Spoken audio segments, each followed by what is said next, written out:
Salutations Rangers, General Belly 101 back at you again with some more lore, and today ladies and gentlemen we're covering again 5 more badass Space Marine chapters that you have never heard of. Probably, most likely. This is the second time we're doing this, y'all seem to really love the last video that I did, I'll link it over here.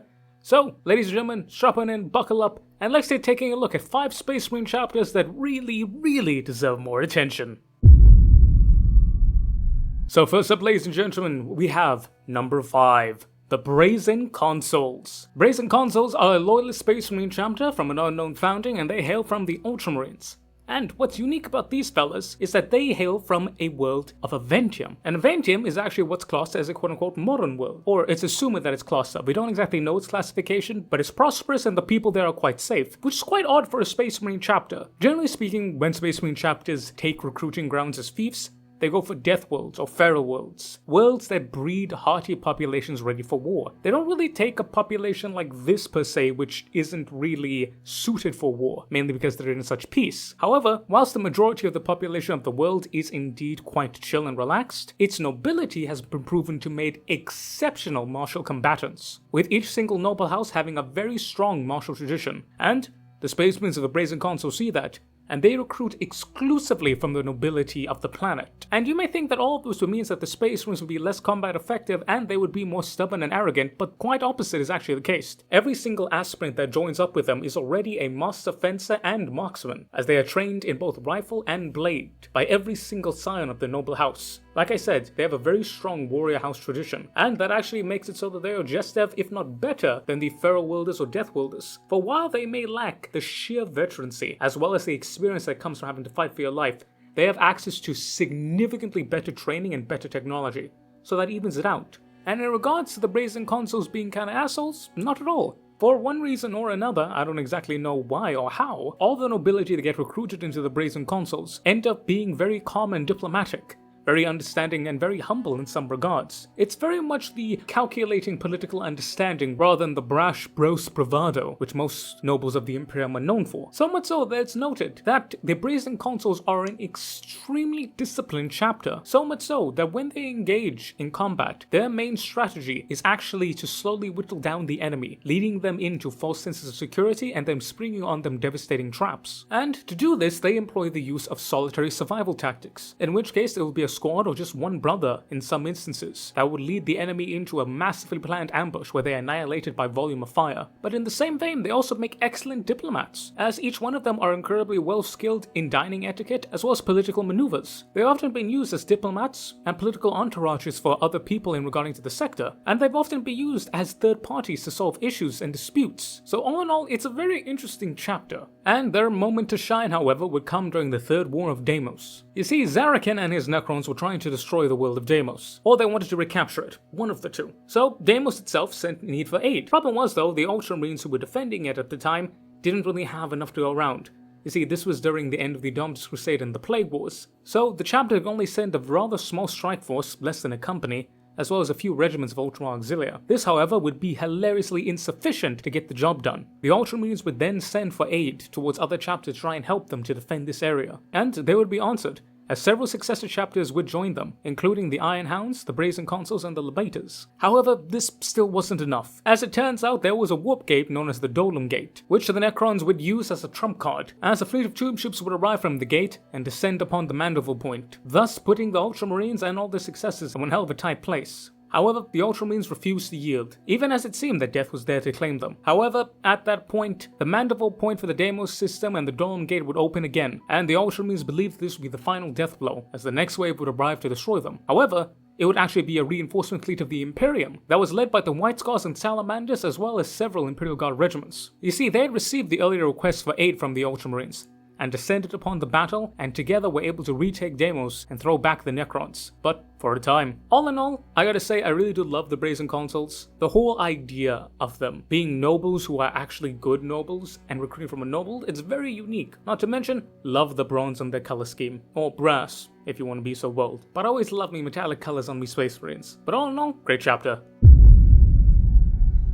Alright, number 4, we then have the Emperor's Warbringers. The Emperor's Warbringers are an Imperial Fist successor from an unknown founding, and they have a war cry, which is very cleverly, Bringers of War. which very much like Dawn himself may not exactly be quite clever. It is very effective and kinda cool. The Emperor's Warbringers are indeed fist veterans, mainly because they employ a lot of heavy infantry, lots of shooting, not to mention lots of heavy armor. But what's interesting about them is that they actually use camouflage. It is known that whenever they deploy to a specific area, they will actually cover their armor, as well as their vehicles and any other of their elements, be it attached guard personnel or anything in between, with the specific type of camouflage relative to that planet. And they will often act in sort of ambush operations. They'll wait for the enemy to show themselves. At that point, they will unleash a hellish fury of fire. It's a very interesting thing for the Sons of Dawn, and for Space Marines as a whole. Not only do they use camouflage, but they operate in a sort of ambush defense, which is rather odd, but it makes sense when you think about it. It gives them a unique bit of flavor, and they're really awesome in that regard. I just think that the whole idea of surprising someone with a big deal of fire and then waiting for them to charge your wall and then just bulldozing them, it's very Imperial Fisty. But just because they use camouflage, don't get it wrong in thinking that they don't like to get up close and personal, because they definitely do. The Emperor's Warbringers make it incredibly clear that they have a distinct hatred of any and all things chaos. They hate and despise anything that could be considered an enemy of the Emperor, and chaos is the #1 enemy. Time and time again, there have been records of battlefields where the foe has been absolutely savaged, regardless of whether or not it is Space Marine, Xenos, or regular human. If you're affiliated with Chaos in any way, shape, or form, they are uncompromising and they will absolutely destroy a foe. Yet, this rages only for the foes of the Emperor, as when it comes to civilians or any other types of Imperial personnel, they're incredibly good to work with, and they do indeed care about the lives of civilians. They're not exactly salamanders per se, but they ain't exactly minotaurs either. And a perfect example of this is during the Volskis campaign. You see, Volskis was a planet from the Great Crusade of itself, and a bolt pistol was found there. But it was a bolt pistol from a Primarch, and lo and behold, the records show that it was Rebute Guilliman himself, as well as his 13th Legion Ultramarines that had retrieved and recovered the planet from the Age of Darkness. So everyone thought, oh good, Bobby G's bolt pistol, nice. Problem is though, people couldn't really verify that it was indeed Bobby G's bolt pistol. So the Inquisition sent an Inquisitor along with the Warbringers 5th Company and elements of their 1st to go and retrieve it. And upon the will, they would find said bolt pistol, but it would have the Eye of Horus on it, rather than Guilliman's Ultima. For it turns out, the records had been changed. It was not the 13th Legion that had recovered this world, but rather it was the 16th Legion Lunar Wolves, later the Sons of Horus, and then now the Black Legion. But with that being said, the pistol itself showed no signs of taint whatsoever. The Inquisitor there, for once, actually had a good head on his shoulders, and he wanted to take in and study it. As this was indeed Primarch technology, and long-lost Primarch technology, it could have a great deal of secrets for the Imperium to discover. The captain, however, at the time of the Emperor's Warbringers, gave him 2 options. He could either return to Titan as a hero who destroyed a Chaos Relic, or he could be put in the dirt. The Emperor's Warbringers did not care what it was. They did not care about anything else. The fact of the matter is, this was chaos, so they were going to kill it. So, the Inquisitor, realizing that 100 plus Space Marines versus 1 Inquisitor, not really a good fight, decided to yield. And the valuable device was destroyed. Whatever secrets it held, lost. But whatever tainted chaos it may have also held, also lost. So for the Warbringers, it was a good day. All in all, I like the Warbringers. The way they fight is unique, with them being Imperial Fist successes. It really does change up the flavor a bit. Not to mention the fact that they use camouflage as well as their whole death to the Emperor's foes things. It's a really interesting take on the fists. I like it. Also, if you like olive green, these are your boys. Alright, next up, ladies and gentlemen, we have the Angels of Absolution. Now, some of you may have heard of these guys a time or two, but they are pretty unique amongst Dark Angel successors, so I thought I'd give them a little bit of light here. The Angels of Absolution are a second founding successor chapter that hail from the Dark Angels. And they are very unique amongst the Dark Angel boys in the fact that they do not consider themselves part of the Unforgiven. But let me explain. They are still very much Dark Angel successors, and they still do indeed join the Dark Angels hunting down the Fallen, but they do not believe themselves to be unforgiven. They full-heartedly believe that all the sins that they have suffered, any type of iniquity or spiritual damnation, has been cleansed of them, because they themselves were not part of it, and they do everything they can to get rid of it. So, they don't actually fear any type of damnation, nor do they feel that they are responsible for the Fallen. They still hunt the Fallen, and they still seek out repentance and justice because, Dark Angels. But in the same vein, they don't pursue the Fallen as hilariously stigmatic as their own parent Dark Angels chapter. So much so that this has actually caused the chapter as well as the OG Dark Angels to come into conflict from time to time. You see, the Angels of Absolution are not driven like the Dark Angels are. They don't have this overhanging need to prove themselves loyal. They know that they're loyal, and because of that, they are driven to this maddening urge to do stupid shit. The Angels of Absolution are what the Dark Angels should be. And again, it's quite ironic that a second founding successor is more Dark Angel-y than the original Dark Angels chapter. They are very much like the Dark Angels, except they just don't care about the Fallen that much. If they see the Fallen, if they get hints of the Fallen, they'll hunt them down, yes, but it's not gotten to a point like the original Dark Angels, in which case they will actively harm the Imperium just to get rid of them. More than that, the way they operate is significantly better than the Dark Angels. In interacting with regular people as well as other civilian organizations, other organizations of the Adeptus Terra, the Angels of Absolution have been considerably much better mannered. And not to mention, their whole shtick and reputation within the Imperium as a large is significantly better than the original Dark Angels. Indeed, many of people who work with them laud them as true servants of the First Legion. And again, in stark contrast to their actual First Legion successor, the Dark Angels. It is very, very, very ironic in the fact that one small change can completely change the outlook of a Space Marine chapter. And it just goes to show how truly messed up the Dark Angels were. And I'm really super interested in how the Lion is going to interact when he meets these fellas, because they're basically all that he wanted. Dark Angels minus all the Fallen rubbish. And that's how they fight too. They have their own Raven Wing, and they have their own Death Wing. And, quite simple, the Raven Wing will scout out, find the bad stuff. The Green Wing, that being the rest of the Space Marines, will move up and they'll engage, and then you get the Death Wing that will come in with the hammer blow and destroy the foe. Stock standard Dark Angels, and it works very, very well. Even better than the OG Dark Angels, because again, they're not worried about the Fallen popping out of nowhere and telling all their secrets. But of second note of their second company. Their second company is a specific liaison company for the parent chapter. The Dark Angels and Up themselves and the Angels of Absolution's second company work incredibly well together, and whenever the Dark Angels request any and all forms of aid, it's the second company that is always sent. Now the second company isn't more like the Dark Angels, just that for whatever reason the second company is dedicated to them, and they still have their problems again with the whole hey, we're not really held by what happened 10,000 years ago. And the one story that I want to talk about, sadly it's not much about it, but it's really interesting, is the Purge of a Hollow. All Hollow, or a Hollow, however you want to pronounce it, is the homeworld of the Angels of Absolution. And due to the whole nonsense of the Great Rift, it came under a psychic plague. This psychic plague would open up the latent psychic potentials in all types of the civilian population and turn them into explosive time bombs, or worse. It would be here that the Dark Angels as well as the Angels of Absolution would work secretly with the Tau Empire to help purge the population before the disease could spread. For those who don't know, the Tau don't have a presence in war. Somehow, the Tau had access to either technology or means to help alleviate the psychic plague, and they were able to purge it before it could spread, meaning that All Hollow is still indeed a proper realm of the Imperium, and not hosted by any type of psychic nonsense. It's a really interesting story because it's the Dark Angels working with Xenos, and I just want to figure out exactly how, when, where, or why, but that sounds cool to me. The Angels of Absolution are a really great chapter. I love their bone white color scheme because it represents that they do not bear the shame of blackness stained on them. They have been purified, and they no longer bear the sins of their forebears. They have been dipped and washed clean, and now they're as pure as snow. So they bear their armor, so they bear their fight. They're everything that the Dark Angels should have been, and it does make me wonder why these guys were sectioned off to be a second founding successor, and why they weren't made to be part of the original Dark Angels chapter. But all in all, if you're looking for Dark Angels who aren't exactly crazy and cuckoo and secret nonsense, these are your boys.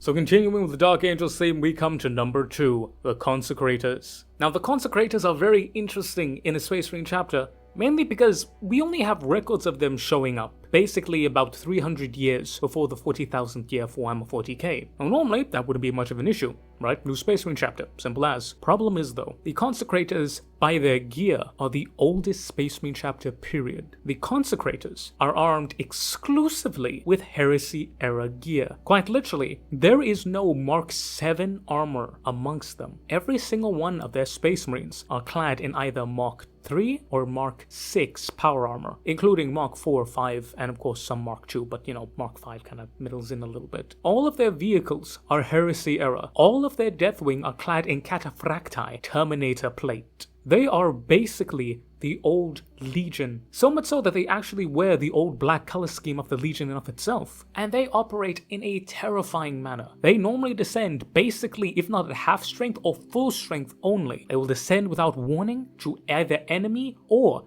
either ally, and they will arrive on a world and utterly annihilate the foe. They will operate as a massive sledgehammer, destroying anyone and anything, annihilating them wholly and utterly. And when the job is done, and the job will only be done, mind you, when the enemy lays dead, they'll simply pack up and leave, not saying a single word, not mentioning to anyone or anything, and just up and go. They are terrifying in that regard. And their type of combat doctrine is annihilation. They have Raven Guard, they have Deathwing, they have Greenwing, but all of them operate as in a moving strike force, a living hammer crashing upon the foes of the Emperor. To say that it's devastating is an understatement, because remember, this isn't just Heresy-era tech. This is Dark Angel Heresy-era tech, meaning that they wield some devastating stuff. And this has perfectly happened in the Second Kupan Schism. The world of Kapukan was once an Imperial world, but eventually it would rise up in rebellion against the Imperium, at the head of a Chaos cult, mind you. All of the lost Imperial defenders would be gathered together in the inner palace, surrounded by a literal horde, a sea of traitors, and would believe that they would all die. However, that is when the entire chapter, all 1,000 plus Marines of the Consecrators chapter descended upon the world and destroyed and killed the enemy outright. Like a sledgehammer, they broke the siege, and they didn't stop. They did not stop for weeks until every last enemy was destroyed. When that happened, they simply up and they left. They did not make contact with the enemy. They didn't make contact with the Imperium. They did nothing but kill the enemies of mankind and then leave. The people who were there who made record of it were absolutely astounded, because the gear, arms, and armor were quite literally from the heresy. They were Great Crusade level equipment. The Remembrancer, who documented all this at the time, quoted directly that it seemed like the Dark Angels had been plucked from the Great Crusade enough itself and dropped onto the world of Kupan. From there, the Consecrators would continue.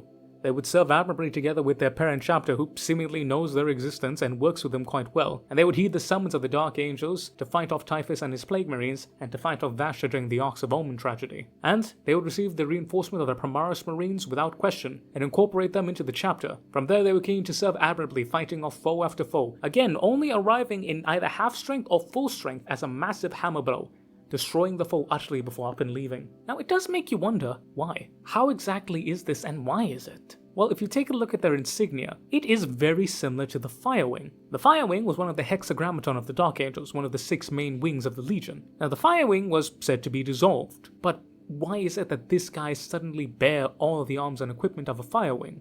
I have a theory, and the theory goes as such. This chapter was a company from the OG Dark Angels that was lost in the warp. They appeared out of nowhere during the 40th millennium, and seeing everything going to shit, they just jumped and acted. They were contracted with their parent legion, they were inducted into the Unforgiven, and they joined the ranks of the Space Marines as the Consecrators. They already had all their gear, they already had everything in between, so they just jumped at it. Hence why they don't fight like a regular Space Marine chapter. They don't separate into companies. Nope, they fight as one giant sledgehammer, moving from planet to planet, destroying the enemies of the Emperor. Hence why they don't talk to anyone, because they're not from here. They don't know everything, but they can still serve as the Emperor's destructors, with every single one of their gear consecrated from the heresy. But that's just my theory. Love to hear what you guys think down below. But all in all, I adore the Consecrators. The fact of the matter that they have a black color scheme with highlights of silver, the fact that they use only Heresy-era gear, minus the Primaris of course, and the fact that they just destroy the enemy, whether or not they are actually from the Legion of itself, they basically act like an OG piece of the Legion in modern day 40k. And to me, I appreciate that, every single last bit of it. I love it. I love them and everything about them. And ladies and gentlemen, we come to number 1, which is a chapter that I can guarantee that you guys have never heard of. And for once, it actually fits with their lore. And this is for all my Blood Angels fans, because today we're talking about the Angels Aetherian. The Angels Aetherian are a 3rd founding successor chapter of the Blood Angels. And they were created specifically with one purpose in mind: to save the Blood Angels. The Angels Aetherian are essentially a panic button for the Blood Angels. As we get into the 3rd founding, which Rogodorn has suggested, the Blood Angels got more and more successes, and thus the Imperium at large became wider known about the whole drinking blood. Not to mention the Red Thirst and the Black Rage both. All of these were genetic flaws and defects that occurred within their various gene seeds. The Imperium, as well as the Inquisition, started labeling this as a little heretical, and despite the Blood Angels' best efforts, while they were able to stop the Inquisition from acting on it, the stigma still existed. So much so that the Blood Angels believed that the Imperium may eventually turn against them, and deemed that the entire lineage of the Angel was tainted and needed to be destroyed.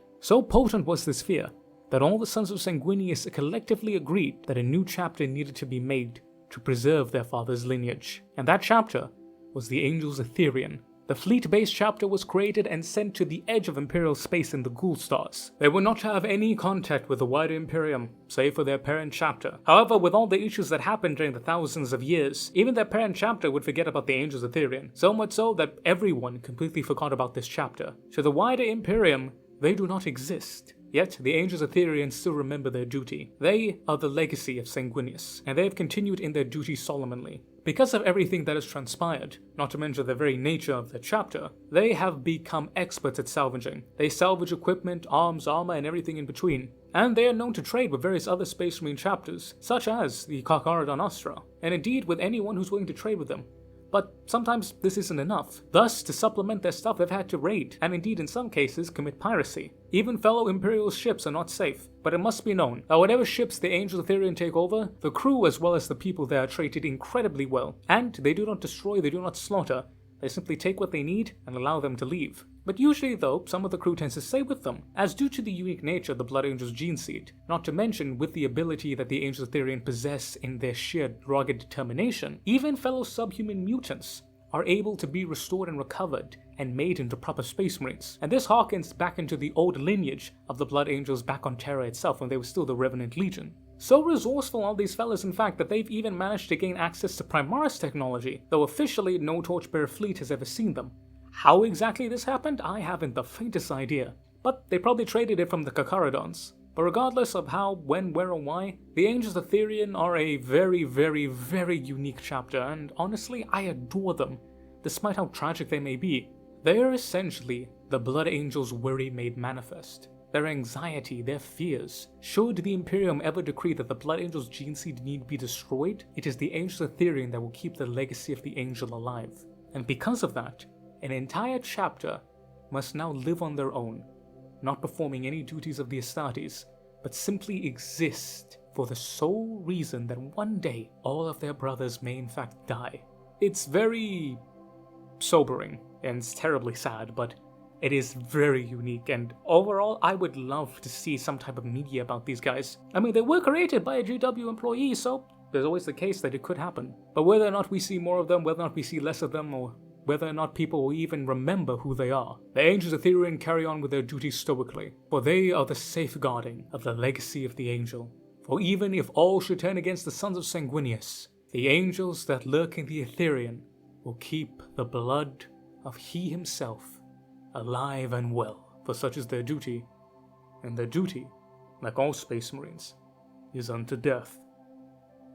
But yeah, ladies and gentlemen, thank you all so very much for watching. Let me know what you guys think about these 5 Space Marines. Which one is your favorite? Did you guys know about some of these? Did you guys didn't? Let me know what you guys think down below. But I want to thank you guys for watching, and I want to say an even more massive thank you to my awesome members and Patreons. Shout out to brand new member Mr. Monkey Man, who joined at the private tier. Welcome, sir, and thank you for joining the family. And massive shout out to my Officer Corps, my Lieutenant tiers. Shout out Mr. Eddie V3 and Miss Major of the Void. Big shout out to all my Sergeant tier fellas. Mr. Damiak, Mr. Andy McGee, Mr. Warsmith the Fireheart, Mr. Codes Butcher, and Mr. Sean IRL7. Shout out to my corporate tier members, Mr. Bowen and Tremail the Math Kitty. And finally, but certainly not least, big shout out to my private tier members, Mr. Thomas Moslons, Mr. Ivan_SBW, Mr. Hattori Eats Curs, and of course, Mr. Monkey Man. And very big shout out to my Patreon members, Mr. Fortress Unum, General Alexander, and Mr. Bulwin. Thank you all also very much for joining up and doing this. It means the absolute world to me. I am trying to make this my full-time vocation, and the more of you that sign up and put that trust in me, it makes this a lot more viable. But remember, this will always be free, and I will love you just for watching. Yes, I will. Mwah! But ladies and gentlemen, I've been the General Bradley 101. You've been beautiful, awesome, and amazing people. Thank you all also very much for watching. Make sure to stay loyal out there, boys and gals, and I will catch y'all next time. Dismiss, Rangers!